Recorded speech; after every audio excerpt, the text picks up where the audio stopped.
Israeli ভূখণ্ডে ইরানের নজিরবিহীন হামলার পর নতুন করে সংঘাত ছড়িয়ে পড়ার শঙ্কা মধ্যপ্রাচ্যে। সবারই উদ্বেগ পরিস্থিতি নিয়ন্ত্রণের বাইরে চলে যায় কিনা। এমনিতেই ইউক্রেন যুদ্ধ ও গাজা অভিযানের কারণে চাপের মুখে বিশ্বের অর্থনীতি। এ অবস্থায় নতুন আরেকটি সংঘাতের সম্ভাবনায় আতঙ্কিত জাতিসংঘ, যে কোনো মূল্যে যুদ্ধ এড়ানোর তাগিদ সংস্থাটির মহাসচিবের।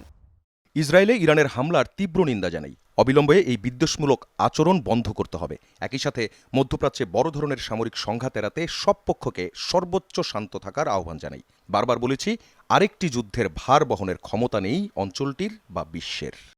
চলমান উত্তেজনায় গভীর উদ্বেগ জানিয়েছে তেহরানের ঘনিষ্ঠ কূটনৈতিক ও অর্থনৈতিক মিত্র চীন। সংঘাত যাতে আর না ছড়ায় তা নিশ্চিত করতে বিবদমান পক্ষগুলোকে সংযত থাকার আহ্বান জানিয়েছে দেশটির পররাষ্ট্র মন্ত্রণালয়।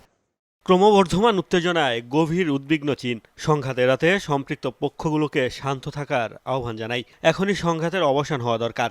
অঞ্চলটিতে শান্তি ও স্থিতিশীলতার জন্য প্রভাবশালী রাষ্ট্রগুলোর প্রতি গঠনমূলক ভূমিকা নেয়ার আহ্বান জানায়। ইরানের হামলা ঠেকাতে ইসরায়েলের পক্ষে সক্রিয় ভূমিকা রাখলেও আক্রমণাত্মক অবস্থান নিতে নারাজ ওয়াশিংটনও। বরং উত্তেজনা প্রশমনে যুক্তরাষ্ট্রের তৎপরতা চোখে পড়ার মতো। হামলার খবর পেয়েই ডেলাওয়ার থেকে ওয়াশিংটনে ছোটেন মার্কিন প্রেসিডেন্ট।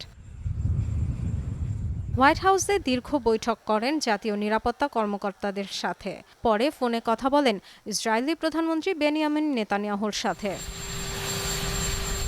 মার্কিন গণমাধ্যম বলছে, তেল আবিবকে সতর্ক পদক্ষেপ নেয়ার পরামর্শ দিয়েছেন বাইডেন।